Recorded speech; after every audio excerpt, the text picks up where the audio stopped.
പ്രവാചകൻ സല്ലല്ലാഹു അലൈഹി വസല്ലം തങ്ങളുടെ വ്യക്തിത്വത്തെ പ്രത്യേകമായി പരിചയപ്പെടണം. അള്ളാഹുവിൻ്റെ ദാത്തിനെ നമ്മൾ അറിയണം, സിഫാത്തിനെ അറിയണം, അള്ളാഹുവിൻ്റെ അഫ്ആൽ അറിയണം. നമ്മൾ ശരിയായ ഒരു മുവഹിദാകണമെങ്കിൽ എന്ന പോലെ അള്ളാഹുവിൻ്റെ റസൂലിൻ്റെ ദാത്തിനെ നാം അറിയണം.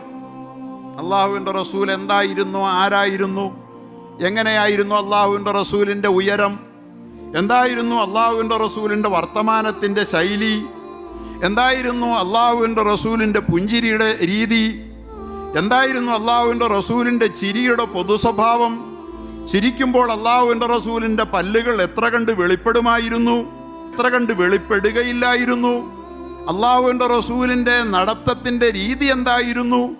ഇതൊക്കെ ഷമാഇൽ എന്ന ഗ്രന്ഥത്തിലൂടെ ഇമാം തിർമിദി റഹിമഹുല്ലാഹ് ലോകത്തിൻ്റെ മുമ്പിൽ സമർപ്പിച്ചിട്ടുണ്ട്. മുഹദ്ദിസീങ്ങൾ മുഴുവൻ നമുക്ക് മുമ്പിൽ വിസ്തരിച്ച് തന്നിട്ടുണ്ട്.